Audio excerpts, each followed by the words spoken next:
لقد کان لکم فی رسول اللہ اسوۃ حسنہ، کہ رسول کی زندگی میں تمہارے لیے مکمل نظام ہے، مکمل گائیڈ لائن ہے، مکمل اسوہ ہے، رہبری ہے، رہنمائی ہے۔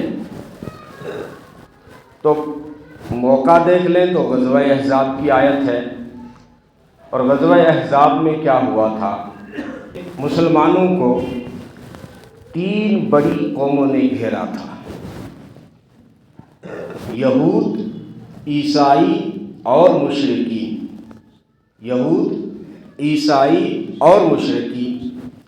اب آ جائیں اپنے حالات پر۔ موجودہ حالات میں مسلمانوں کو ان 3 قوموں نے گھیر رکھا ہے، یہود، عیسائی اور مشرکین۔ یہود، جن کا ملک تو وہ اسرائیل کوئی ملک نہیں ہے، ویسے وہ تو فلسطین پر زبردستی انہوں نے ایک حصے پہ غزہ پہ قبضہ کر کے اسرائیل بنایا ہے۔ عیسائیوں کی پشت پناہی حاصل ہے، لیکن ان کا ٹارگیٹ کیا ہے؟ یہ رات دن کیا سوچتے ہیں؟ یہود اگرچہ مٹھی بھر ہیں، لیکن دن بھر سوچتا یہی ہے کہ اسلام کو کیسے مٹاؤں، مسلمان کو کیسے کھوکھلا کروں۔ ان کا بچہ بھی ہوتا ہے نوجوان 17-18 سال کا، اس کے بھی بڑے اہداف اور ٹارگیٹ اور اسکوپ لے کے چل رہا ہوتا ہے۔ علامہ اقبال رحمۃ اللہ علیہ جب یورپ کے سفر پر تھے تو کہتے ہیں شام کو میں ایک باغیچے میں سیر کرنے کے لیے، گھومنے کے لیے، مائنڈ فریش کرنے کے لیے چلا گیا، تو دیکھا باغیچے میں بہت سارے لڑکے کھیل رہے تھے، ٹہل رہے تھے، اچھل رہے تھے، جھولوں میں جھول رہے تھے۔ ایک لڑکے کو دیکھا میں نے جو باغ کے کنارے پہ بیٹھا تھا اور گہری نگاہ ڈال کر کتاب پڑھ رہا تھا، تو میں اس کے پاس چلا گیا۔ علامہ اقبال کہتے ہیں کہ میں نے کہا تو تو بچہ ہے اور یہ کھیلنے کی عمر ہے، کھیلنے کا وقت ہے، اور باغ میں آیا ہوا ہے، سارے تیری عمر کے بچے کھیل رہے ہیں، تو نہیں کھیل رہا؟ تو کہنے لگا میری قوم دنیا میں مٹھی بھر ہے، اگر میں بھی اپنا وقت کھیلنے میں ضائع کروں گا تو دنیا کے نقشے سے میری قوم مٹ جائے گی۔ علامہ اقبال نے پوچھا تو کس قوم سے ہے؟ تو کہنے لگا میں یہودیوں کا بچہ ہوں۔ اقبال نے سر پکڑ لیا اور کہا کہ میں تو شاہین مسلمانوں میں تلاش کرتا رہا، لیکن عقاب تو یہودیوں کے گھر پل رہے ہیں۔ یہ علامہ اقبال نے واقعہ لکھا ہے۔ تو ایک تو یہود ہے، اور دوسرے ہیں عیسائی، اور تیسرے ہیں مشرکین۔ اب ان تینوں کا بھی آج یہی ٹارگیٹ ہے، عملی طور پر بلکہ منصوبہ بندی کے تحت۔ تو 3 قوموں نے کیا ارادہ کیا تھا غزوہ احزاب میں؟ کہ ہم مدینے پہ حملہ کرتے ہیں اور دھرتی سے اسلام کو مٹا دیتے ہیں، ایک ایک مسلمان کو پکڑ پکڑ کے ماریں گے اور ان کے گھروں کو گرائیں گے، ایک کو بھی باقی نہیں چھوڑیں گے۔ میں نے کہا نا سب سے پہلے سازش جو ہے وہ یہودی کرتا ہے، باقی لوگوں کو استعمال کرتا ہے، بیچارے کوٹی والے استعمال ہو جاتے ہیں، اصل منصوبے یہود بناتا ہے۔ تو یہود نے سازش بنائی، کیونکہ یہودیوں کو مدینے سے نکالا گیا تھا ان کی حرکتوں کی وجہ سے۔ یہود کے 3 بڑے قبائل ہیں، بنی قینقاع، بنی نذیر اور بنی قریظہ۔ بنو نذیر تو ابھی مدینے میں ہی رہ رہا تھا، لیکن 2 بڑے قبائل کو مدینے سے نکالا گیا تھا، بنو نذیر کو اور بنو قینقاع کو۔ کچھ ملک شام میں جا کے بسے۔ اس وقت بھی فلسطین نے ان کو پناہ دی تھی، اور ہٹلر نے جب مارا اس وقت بھی فلسطین نے پناہ دی تھی۔ فلسطین یہود کا موسن ہے، لیکن یہ کتنا احسان فراموش ہے کہ جس نے حالات میں اس کو آشیانہ دیا اس کے ہی وہ خنجر گھونپ رہا ہے۔ اور کچھ جا کے خیبر میں بس گئے۔ اب یہ خیبر میں جو بنو نذیر بس رہے تھے، انہوں نے سازش کی کہ یار اسلام کو تو مٹانا پڑے گا، مسلمانوں کا تو خاتمہ کرنا پڑے گا، لیکن ہم اکیلے ہیں، ہم تھوڑے ہیں، کر نہیں سکتے، تو کیا کریں؟ آج بھی وہ تھوڑے ہیں، یہودی آج بھی کہتا ہے، عیسائیوں کو ساتھ میں لے کے چلتا ہے، مشرکین کو ساتھ میں لے کے چلتا ہے۔ اس لیے سب سے پہلے خیبر کا یہود مکے گیا، ان کے 20 سردار گئے تھے بڑے بڑے، حوی ابن اخطم، سلام ابن ابو الحقیق، کنانہ بن ربیع جیسے بڑے لیڈر مکہ گئے، اور مکے میں جا کر کہا، ابو سفیان اس وقت جو ہے کفر کے لیڈر تھے مکہ میں، بعد میں صحابی بنے، ان سے بات کی کہ آپ ہمارا ساتھ دو، ہم جو ہے اسلام کو مٹانا چاہتے ہیں، مدینے پہ اٹیک کرنا چاہتے ہیں۔ تو مشرکین مکہ چونکہ جنگ کر چکا تھا، مسلمانوں سے بدر ہو چکا تھا، احد ہو چکا تھا، اس لیے اس کو تو اچھا لگا، یہ کہا ٹھیک ہے ہم تیار ہیں۔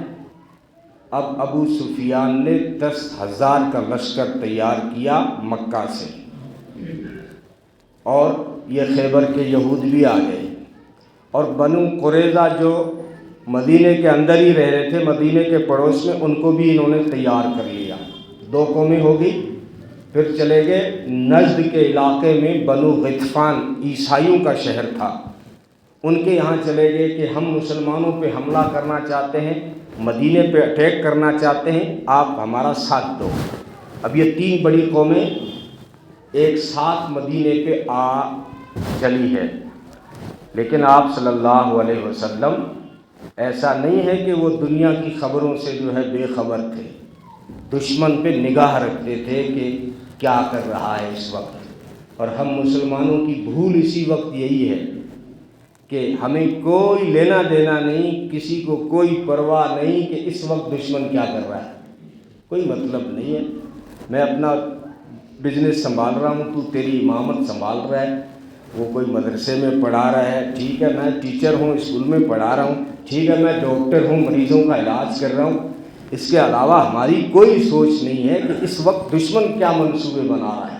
نبی پاک صلی اللہ علیہ وسلم جو ساری کائنات کے لیے رحمت بن کر آئے، انہیں فکر تھی کہ اس وقت دشمن کیا کر رہا ہے۔ حضرت ابو حذیفہ کہتے ہیں، حضرت حذیفہ ابن یمان رازدار صحابی ہیں، وہ کہتے ہیں سردی کی راتیں تھی، ٹھنڈ اتنی تیز تھی کہ، اور پھر ہمارے پاس کپڑے بھی نہیں تھے، چادریں بھی نہیں تھیں، وہ کہتے ہیں اتنی سردی، جوتے بھی نہیں، کمبل بھی نہیں، کپڑے نہیں، ایک چادر تھی میرے پاس، ایک چادر، عرب 2 چادر پہنتا تھا، ایک نیچے لنگی کی جگہ، ایک اوپر اوڑھ لیتا تھا کرتے کی جگہ، کہا اس دن میرے پاس ایک چادر تھی، ٹھنڈ سے بچنے کے لیے میں نے زمین میں کھڈا کھودا، گڑھا کھودا، اور اس میں میں سمٹ کے پڑا ہوا تھا کہ آپ صلی اللہ علیہ وسلم نے مجھے پکارا۔ حذیفہ جی اللہ کے رسول، فرمایا جاؤ اس وقت دیکھ کے آؤ دشمن کیا کر رہا ہے۔ رات بیت چکی ہے، ٹھنڈ کی رات ہے، اور کہتے ہیں کپڑے نہیں، جوتے نہیں، کمبل نہیں، اللہ کے رسول کا حکم آ گیا جاؤ دیکھ کے آؤ اس وقت ابو سفیان کیا کر رہا ہے۔ تو یہ جو تینوں آئے ہیں، یہود نے سب کو تیار کر لیا اور سارے تیار ہو گئے۔ اب آپ صلی اللہ علیہ وسلم کو پل پل کی خبر ہے، کیا سارے ٹوٹے آ رہے ہیں مسلمانوں پہ، جب سارے لشکر اور ساری قومیں جب ٹوٹنا چاہیں تو کیا مسلمان بھی سر جوڑ کے بیٹھے کہ اس کا حل کیا ہے؟ آپ صلی اللہ علیہ وسلم نے فوراً ایمرجنسی میٹنگ کال کی اور سارے صحابہ کو مدینے میں جمع کیا، کہا دشمن بالکل تیاریاں کر رہا ہے اور چاروں طرف سے امڑ کے مدینے پہ حملہ کرنا ہے، ہمیں کیا کرنا چاہیے، ہمیں کیسے دفاع کرنا ہے، کیسے اسلام کو بچانا، کیسے مسلمانوں کو بچانا اور کیسے مدینے کو بچانا ہے۔ اب یہ مشورہ، اس کو مشورے کی ضرورت تھی جس کا رابطہ ڈائریکٹ عرش سے تھا، اس کو مشورے کی ضرورت نہیں تھی، یہ ہمیں مشورہ دینے کے لیے مشورہ کیا تھا کہ جو کوئی اہم کام آئے تو سر جوڑ کے بیٹھو اور مشورے کے اندر حل ہوتا ہے، ورنہ 2 آدمی جب 2 رخ سے کھڑے ہوتے ہیں نا تو ایک آدمی کہتا ہے 6 لکھا ہوا ہے، دوسرا کہتا ہے 9 لکھا ہوا ہے، ایسا ہوتا ہے کہ نہیں؟ کیونکہ ادھر سے وہ 6 ہی ہے اور ادھر سے وہ 9 ہی ہے۔ تو مشورے کے یہ فائدے ہیں کہ نبی نے فوراً مشورہ کیا، اور مشورے کے اندر کیا رائے آتی ہے۔ ایک ایرانی صحابی ہیں حضرت سلمان فارسی رضی اللہ تعالیٰ عنہ، ایران سے ہیں، یہ عجیب صحابی ہیں۔ انہوں نے 250 سال سے زیادہ عمر پائی۔ دنیا کو کوئی شاید جو بڑے دھرم ہیں، ایسا کوئی دھرم نہیں تھا جو وہ اپنا نہ چکے تھے۔ عیسائی بنے، نصرانی بنے، مجوسی بنے، اور پھر اسلام میں داخل۔ 250 سال کی عمر پائی ہے۔ انہوں نے کہا کہ میری رائے یہ ہے کہ جب کبھی ایران میں ایسا ہوا کہ حملہ کرنے والے زیادہ تھے اور دفاع کرنے والے تھوڑے تھے، تو ہم نے اپنے شہر کے بچاؤ کے لیے کھائی کھودتے تھے تاکہ دشمن آ ہی نہ سکے۔ تو اس رائے کو نبی نے پسند فرمایا۔ اسلام میں جنگ کے اصول فکس نہیں ہیں، کچھ مسائل کو اسلام نے لوگوں پہ چھوڑا ہے۔ جیسے اسلام میں مہر فکس نہیں ہے، مہر فکس نہیں ہے۔ آپ جس قبیلے میں شادی کرتے ہیں اس قبیلے میں کتنی چل رہی ہے، بہت تھوڑی نہیں ہونی چاہیے۔ اور میں تو کہا کرتا ہوں اسلام میں صرف 2 ہی خرچے ہیں، اور وہیں آ کے ہم کنجوس بنتے ہیں۔ اسلام میں صرف 2 خرچ، ایک مہر، ایک ولیمہ، اس کے علاوہ کوئی اسلام نے خرچ نہیں رکھا۔ نکاح پرانے کپڑوں میں بھی جائز ہے، پرانے کپڑوں میں بھی نکاح جائز ہے۔ مسجد میں بھی سنت نہیں قرار دیا نکاح، مسجد میں صرف حضرت فاطمہ کا نکاح ہوا، لیکن باقی سارے صحابہ کا بار ہوا ہے۔ نبی کے خود کے نکاح مسجد میں نہیں ہوئے۔ مسجد میں کرنا چاہیے، یہ تو فائدہ ہے، کیونکہ حضرت فاطمہ کا جو نکاح ہے وہ ایک نمونہ ہے۔ اور مسجد میں نکاح کرنے سے فائدہ یہ ہوتا ہے کہ آپ فوٹوگرافی سے بچ جاتے ہیں، ویڈیوز سے بچ جاتے ہیں، گانے سے بچ جاتے ہیں۔ اسلام نے اس کو سنت نہیں قرار دیا ہے، یاد رکھنا۔ اگرچہ حضرت فاطمہ کا نکاح لوگ صرف حضرت فاطمہ کا ہی مہر دیکھتے ہیں، 31 کلو چاندی، 31 کلو چاندی، یہ مہر فاطمی ہے، لیکن یہ بھی اسلام میں سنت نہیں ہے۔ آپ جس قبیلے میں کر رہے ہیں وہاں کتنی چل رہی ہے، تو ہم یہاں آ کے کنجوس بن جاتے ہیں۔ جس نے ڈی جے والے کو 50,000 دیا ہوتا ہے وہ مہر دے رہا ہوتا ہے 3,000۔ شرم میں ڈوب مر، تو تیری بیٹی کو دے رہا ہے، تیرے بیٹے کی بہو کو، تیرے بیٹے کی اہلیہ کو دے رہا ہے، یہاں پہ کنجوس بن گیا۔ نہیں پوچھتا، باقی جگہ نہیں پوچھتا، باقی جگہ کیونکہ غریبی نہیں دکھاتا نا، کلر کو یوں مروڑ کے پوچھتا، ماں کتوں بل ہو بتا، اور مول صاحب نے کتنا دینا ہے نکاح کا، کتنا دینا پڑے گا۔ ارے یار تو بغیر پوچھے بل بھر رہا تھا مارکیٹ میں، اور یہاں اتنا کنجوس ہو گیا۔ اور دوسرا خرچ ہے ولیمہ۔ ولیمہ نکاح ہو گئی، میاں بیوی ایک رات مل لیے، اس کے دوسرے دن جو کھانا ہوتا ہے اس کو ولیمہ کہتے ہیں۔ اچھے خاصے لوگ طرح طرح کی آپ کو مٹھائیاں کھلائیں گے، لیکن ایک دن پہلے کھلائیں گے، دوسرے دن برات جائے گی۔ تھوڑی سی ترتیب بدل دیتا ہے یار، پہلے برات میں جائے آتا، دوسرے دن مٹھائیاں کھلاتا، ولیمہ تو ہوتا۔ خرچ تو ایسے ہی کر رہا ہے تو، تھوڑی ترتیب بدلنے سے جاتا کیا ہے تیرا؟ جاتا کچھ بھی نہیں۔ تو بہرحال بات کہیں اور نہ چلی جائے، یہ غزوہ احزاب جو تھا اس میں 3 بڑی قوموں نے مسلمانوں پہ اٹیک کیا۔ نبی نے مشورہ کیا کیا کرنا، حضرت سلمان فارسی نے رائے دی کہ کھائی کھود دو۔ اب مدینے کو اللہ نے آٹومیٹکلی ایسا بنایا ہے کہ تینوں طرف پہاڑ، کھجور، مکانات تھے کہ 3 طرف تو کھائی کھودنے کی ضرورت ہی نہیں تھی۔ ایک طرف جو ملک شام کی طرف راستہ جاتا ہے وہ تھوڑا کھلا ایریا تھا، تو نبی نے حکم دیا کہ جو ہے کھائی کھودو۔ اب کھائی کتنی کھودی تھی؟ ایک طرف میں یہ 5.5 کلومیٹر کا ایریا تھا، اور دشمن سر پہ کھڑا ہے۔ کوئی مکہ سے 10,000 آ رہے ہیں، خیبر سے آ رہے ہیں، نجد سے دشمن آ رہا ہے، بنو قریظہ ہے، اور اندر منافق بیٹھے ہیں، اندر منافق بیٹھے ہیں۔ یہ اندر کا منافق ہمیشہ خطرناک ہوتا ہے، جو اپنوں میں سے ہوتا ہے اور مروا دیتا ہے۔ تو اندر منافق بیٹھے ہیں۔ ان حالات میں کھائی کھودنے کا حکم ہوا۔ اب صحابہ کرام نے 6 دن کے اندر 5.5 کلومیٹر لمبی اور 9 گز چوڑی اور 5 گز گہری کھائی کھود ڈالی۔ 6 دن میں 5.5 کلومیٹر اور 9 گز چوڑی کوئی پار نہ کر سکے، اور گہری کتنی؟ 5 فٹ۔ یہ 6 دنوں میں تیار کر دی۔ اور صرف صحابہ نہیں، محمد عربی صلی اللہ علیہ وسلم خود لگ رہے تھے اور کھائی کھود رہے تھے۔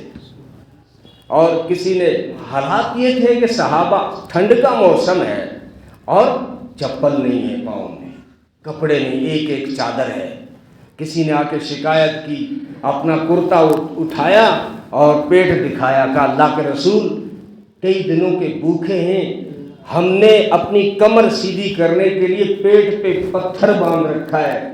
محمد عربی صلی اللہ علیہ وسلم نے فرمایا غم نہ کرو، اپنا کرتا اٹھا دیا اور کہا تم نے تو ایک پتھر باندھ رکھا ہے، محمد عربی صلی اللہ علیہ وسلم نے 2 باندھ رکھے ہیں۔ میں بھی انہی حالات سے گزر رہا ہوں۔ اور ان حالات میں اور صحابہ کو کہہ رہے تھے، جب وہ ایک چٹان آ گئی سخت، صحابہ سے توڑی نہ گئی، تو محمد عربی صلی اللہ علیہ وسلم نے فرمایا کدال مجھے دو۔ ایک وار کیا چنگاری، دوسرا وار چنگاری، تیسرا چنگاری۔ یہ کون سی چنگاری تھی؟ نبی فرما رہے تھے اپنے صحابہ سے کہ جو ایک وقت آئے گا کہ سپر پاور طاقتیں اسلام کے نیچے آئیں گی، روم فتح ہوگا، ایران فتح ہوگا۔ یہاں پر اسلام کا جھنڈا، تو یہ خبر دشمن تک چلی گئی، تو دشمن نے جو ہے مذاق اڑایا مسلمانوں کا کہ مسلمانوں کے پاس چپل تو ہے نہیں، کپڑے تو ہے نہیں، اور مسلمانوں کے پاس یہ قضائے حاجت کے لیے باہر نہیں جا سکتے تھے، کیونکہ اس وقت دور نہیں جا سکتے تھے، باہر دشمن کھڑا تھا کہ قضائے حاجت کے لیے بھی جو جا نہیں سکتے اور خواب دیکھ رہے ہیں کہ جو ہے سپر پاور طاقتیں فتح کریں۔ ارے پہلے کپڑے تو ڈھنگ کے پہن لو، پہلے اپنے پاؤں میں جوتے تو پہن لو۔ یہ کفر ہنس رہا تھا، نور خدا ہے کفر کی حرکت پہ خندہ زن، پھونکوں سے یہ چراغ نہ بجھایا جائے گا۔ کتنے لوگوں نے پھونکے ماری اس چراغ کو بجھانے کے لیے، کتنے آئے بڑے نے جنہوں نے کہا تھا کہ ہم اس چراغ کو بجھا کے دم لیں گے، وہ خود تو ختم ہو گئے، لیکن اسلام کا ٹمٹماتا ہوا چراغ کبھی جو ہے گل نہ ہو سکا، کبھی اس کی روشنی میں کوئی فرق نہ آ سکا۔ تو یہ حالات تھے، اور محمد عربی خود جو ہے شامل ہیں، اور اس وقت صحابہ کا حوصلہ بڑھانے کے لیے کہہ رہے تھے اللہم لا عیش الا العیش الاخرہ، اللہم اغفر للانصار والمہاجرہ۔ اے اللہ، عیش تو صرف آخرت کا عیش ہے، یہ زندگی تو مشکلوں سے گزرتی ہے، دنیاوی زندگی، عیش تو آخرت میں ہوگا۔ اے اللہ تو جو ہے ان انصار اور مہاجرین کی مغفرت فرما۔ جب نبی نے یہ شعر پڑھا تو صحابہ نے جواب دیا نحن الذی بایعوا محمدا علی الجہاد ما بقینا ابدا۔ ہم بھی وہ ہیں جنہوں نے محمد عربی کے ہاتھ پہ بیعت کی ہے، ہم بھی پھر وہ ہیں جنہوں نے محمد عربی صلی اللہ علیہ وسلم کے ہاتھ پہ بیعت کی ہے، اور بیعت کیا کی ہے؟ علی الجہاد ما بقینا ابدا، کہ محمد عربی کے دین کی خاطر اپنی جانوں کا نذرانہ پیش کرتے ہیں۔ ہم نے یہ بیعت کر دی ہے، اور پھر اللہ کی تعریف کرنے لگے، کہنے لگے واللہ لولا اللہ مہتدینا، واللہ لولا اللہ مہتدینا لا تصدقنا ولا صلینا۔ اگر ہدایت نہ دیتا تو ہم نہ تو صدقات خیرات میں سمجھتے، نہ نماز پڑھنے میں سمجھتے۔ یہ تو اللہ نے ہدایت دی ہے، اسلام دیا ہے۔ ان حالات میں کتنی تعداد ہے مسلمانوں کی؟ 3000، اور وہ لشکر جو آیا ہے وہ 10,000 سے پلس ہے، بعض نے 25,000 لکھا ہے، لیکن ساری روایتوں کو ملا کے 10,000 سے زیادہ ہی نکلتا ہے۔ تو 10,000 کا لشکر سر پہ کھڑا ہے، اور 3 بڑی قومیں ہیں، یہودی، عیسائی اور مشرکین، اور یہ مدینے کے اندر اسلام کو مٹانے آئے ہیں۔ اب قرآن کہتا ہے کہ تمہیں کیسے بھی حالات آ جائیں، نبی کی زندگی میں نے مکمل اسوہ رکھا ہے، نمونہ رکھا ہے۔ اب ان حالات میں مسلمانوں نے کیا کیا، صحابہ نے کیا کیا، وہ روشنی اٹھا لیں۔ تو یہ جو بادل چھائے ہوئے ہیں، یہ جو آپ کو لگ رہا ہے، یہ جو گھٹن محسوس ہو رہی ہے، کب تک رہے گی کتاب سادہ؟ کبھی تو آغاز باب ہوگا۔ کب تک کتاب رہے گی سادہ، کبھی تو آغاز باب ہوگا، جنہوں نے بستی اجاڑ ڈالی کبھی تو ان کا حساب ہوگا، جنہوں نے بستی اجاڑ ڈالی کبھی تو ان کا حساب ہوگا۔ وہ دن گئے جب ہر ستم کو ادائے محبوب سمجھ کے چپ تھے، اب جو اٹھی اینٹ ہم پہ تو پتھر اس کا جواب ہوگا۔ شہر میں خوشیاں منانے والوں شہر کے تیور بتا رہے ہیں، ابھی تو بڑھے گی کتنی گھٹن کے سانس لینا عذاب ہوگا۔ سکوت صحرا میں بسنے والوں، مسلمانوں سے کہا جا رہا ہے سکوت صحرا میں خاموش ہو جاتے ہیں۔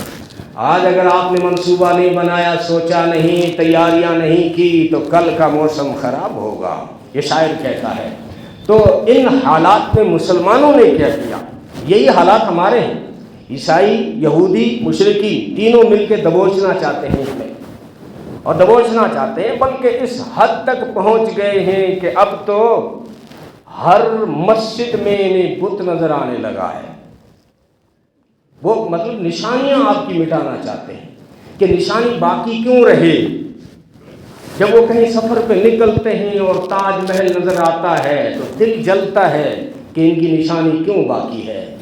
دہلی سے گزرتے ہیں، جامع مسجد نظر آتی ہے، کہتے ہیں ان کی نشانی کیوں باقی ہے۔ جب لال قلعہ نظر آتا ہے، قطب مینار نظر آتا ہے، اب تو اجمیر درگاہ تک پہنچ گئے، اجمیر درگاہ تک پہنچ گئے۔ ضروری نہیں کہ آپ جو ہے بم پھینک دیں تبھی جو اس کا حل ہوتا ہے۔ اب یہ حالات تھے غزوہ خندق میں، 10,000 کا لشکر سر پہ کھڑا تھا، مسلمان 3,000 تھے، عورتیں محفوظ نہیں تھی، ایک خیمے میں رکھا گیا تھا۔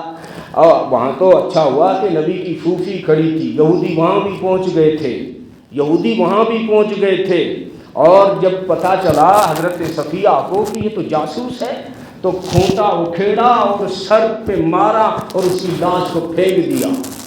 تو وہ سمجھ گئے اس کے اندر تو بہت جری انسان رہتے ہیں، بہت کوئی نڈر اور بہادر خیمے کے اندر چھپے ہوئے ہیں۔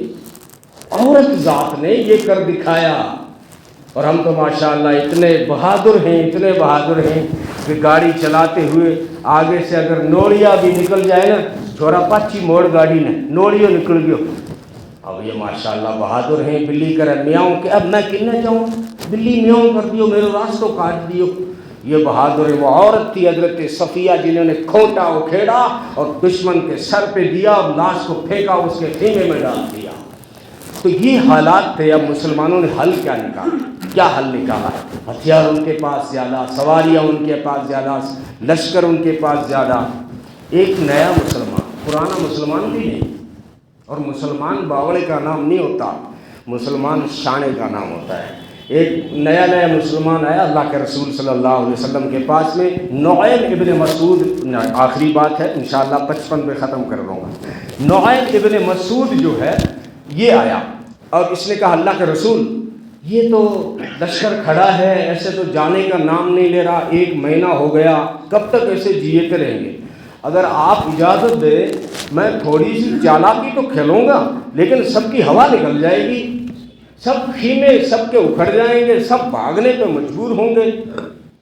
آپ تھوڑی سی لچک کی مجھے اجازت دیں، اسلام کے اصول ہیں، مجھے ڈر لگتا ہے۔ اسلام کہتا ہے جھوٹ بولنا بہت بڑا گناہ ہے، اسلام کہتا ہے دھوکہ دینا بہت بڑا گناہ ہے۔ میں نیا مسلمان ہوں، تھوڑی سی آپ اجازت دیں، میں تھوڑی ہوشیاری چالاکی کروں گا۔ تو نبی نے کیا فرمایا؟ یوں تھوڑی فرمایا کہ جان اجازت نہیں دے سکتا۔ نبی نے فرمایا الحرب جدہ، ارے جنگ تو نام ہی چالاکی کا ہے یار، جنگ نام ہی چالاکی کا ہے۔ جنگ میں نے کہا نا کچھ مسائل ایسے ہوتے کوئی فکس نہیں، وہ جرنیل طے کرتا ہے کس وقت کیا کرنا ہے۔ تو اسلام نے کہا کہ دشمن، وہ کھائی کھودنا دشمن کا طریقہ تھا ایران کا، اسلام نے لے لیا۔ جنگ کے اصول ہیں، کہیں سے بھی الحکمت ضالۃ المومن، نبی نے فرمایا کہ جو حکمت ہے، اچھائی ہے، کوئی خوبی ہے، یہ تو مومن کی گم شدہ چیز ہے، ملے گی تو لے لے گا، کیوں نہیں لے گا۔ اب جب اس نے کہا کہ اجازت دے دے، نبی نے اجازت دے دی۔ اب اس نے کیا کیا ہے؟ 3 بڑے لشکر ہیں، بنو قریظہ بھی ہے، بنو نذیر بھی ہے، بنو غطفان والے مشرکین۔ یہ سب سے پہلے گیا بنو قریظہ کے پاس، یہودی جو مدینے کے پڑوس میں بس رہے تھے، ان کے پاس میں جا کے کہنے لگا، اجازت لے کے گیا ہے کہ تھوڑی سی لچک والی بات کروں گا، تھوڑی سی چالاکی کھیلوں گا، اور نبی نے اجازت دے دی۔ کہنے لگا اور بنو قریظہ والو، ایک نہ ایک دن یہ لڑائی ختم تو ہوگی، مکہ والے مکہ چلے جائیں گے، خیبر والے خیبر چلے جائیں گے، بنو غطفان والے بنو غطفان چلے جائیں گے، تمہارا کیا ہوگا؟ تم ان کا ساتھ دے رہے ہو، آج تو دے رہے ہو، کل تو لڑائی ختم ہوگی ایک دن، اس دن تمہارا کیا ہوگا؟ بولے یار بات تو صحیح ہے، کیا کرا؟ تو وہ جو مکہ سے بڑا بڑا لیڈر آئے ہوئے ہے نا، بانا کہہ دیو اگر مارے ساگے جنگ کرنی ہے تو تھارا 10 آدمی دیو من ہے جو یرغ مال بنا کے میں رکھاں گا، تھارو کے بھروسوں کل بھاگ جاؤ، 10 آدمی من دیو رکھاں گا تھارا آدمی، جب تو ساگے دیا نہ تو ساگو کون دیا تھارو ساتھ کون دیا۔ اچھا اب ان کو بھی یہ بات اچھی لگی کہ یار بات تو اس کی صحیح ہے، ان کے 10 آدمی ہمارے پاس تو ہونے چاہیے نا، پتہ نہیں ابو سفیان کب بھاگ جائے رات کو، کل ہمارا کیا ہوگا؟ 10 آدمی تو ان کے رکھے نا یرغمال بنا کے لیڈر۔ اس نے ان کو بات اچھی لگی۔ اب یہ پتہ نہیں کب جاتے ابو سفیان سے بات کرتے، یہ مسلمان جو تھا یہ فوراً راستہ بدلا اور جا کے ابو سفیان سے مل گیا۔ بولا ابو سفیان میں تو سمجھتا تھشانا آدمی ہو، ہے تو دری باولا نکلیا کہ ہوئیو کہ تھنا پیرا ہی کون پیرا؟ ارے مسلمانہ کو نہ بنو قریظہ کو یہودیہ کو سمجھو تو ہو کہ یہ سمجھو تو ہو کہ یہودی ڈر گیا اور نبی مسلمانوں کے پاس چل گیا اور نبی سے کہنے لگا غلطی ہوگی، میں تو جنگ شروعات کر دی، اب تو پیچھے ہٹنو چاوان، اب سمجھو تو کر لیا، تو نبی غصے میں آ گیا کہ یہاں سمجھو تو کون کروں، پہلے ابو سفیان کا 10 آدمی لا کے دے، پھر ماراں گا قتل کراں گا، بعد میں سمجھو تو کراں گا۔ یہ بات جا کے ابو سفیان کو اس نے بتائی کہ ان کا یہ سمجھوتا ہوا ہے کہ محمد عربی نے آپ کی 10 آدمی مانگے قتل کرنے کے لیے۔ اب ان کو تو پہلے کہہ کے گیا تھا، ان کو جا کے اب بتا دیا، اب یہ دھیرے سے آرام سے اس کے پاس گیا، ابو سفیان کے پاس گیا۔ ابو سفیان نے کہا جنگ شروع کرو، بلائیں اپن کرا، پہلے تھارا 10 آدمی دیو، میں رکھاں گا میں ساگے۔ ابو سفیان کو تو وہ بتا چکا تھا، ابو سفیان نے یار وہ تو جو نعیم ابن مسعود آئے وہ صحیح کہہ رہے ہو کہ آنکھ کی تو سازش ہو چکی ہے، سمجھو تو ہو چکی ہے۔ ابو سفیان نے کہا چلو جنگ نہیں کرنی، یہ یہودیوں نے جو ہے ہمارا ساتھ چھوڑ دیا، جو ہے اب جو ہے چلو، اور پھر اللہ کی جب کچھ کوئی کرتا ہے نا، کوئی بہادری دکھاتا ہے نا، پھر اللہ کی مدد بھی آ جاتی ہے۔ اب اللہ کی مدد آئی، سردی کی راتیں تھی، ہوائیں آندیاں چلنے لگی، ان کی دیگچیاں اڑ گئی اور وہ بھاگنے پہ مجبور ہوئے۔ تو مسلمان جو ہے جنگ کے میدان میں اس طرح کی اجازتیں ہیں، وہ جو تقسیم ہوئی تھی نا کہ برہما کے سر سے پیدا ہوا ہے، اور شتری جو ہے بازو سے پیدا ہوا ہے، اور ویش جو ہے وہ گھٹنوں سے پیدا ہوا ہے، اور وہ جو شودر ہیں وہ تو پاؤں سے پیدا ہوئے ہیں۔ اب کیا نعرہ ہے؟ اب کہتے ہیں کہ ایک رہو گے تو سیب رہو گے، نہیں تو کٹو گے۔ یہ ڈر انہیں ستا رہا ہے نا، لیکن تم اگر نعیم ابن مسعود کا کردار اپناؤ، کبھی جو ہے ایسی ایس ٹی کی پشت پناہی کر لو، کبھی کسی جاٹ میں سے، کبھی راجپوت میں سے، تم اتنے بنٹے ہوئے نہیں ہیں جتنے وہ ہیں، تمہارے اندر زیادہ سے زیادہ 3-4 فرقے ہوں گے، ان کے اندر ہزاروں فرقے مل جائیں گے۔ لیکن مسلمان نے بڑی چالاکی سے ایک مسلمان نے حالات بدل دیے، تو ہم اتنے ہونے کے باوجود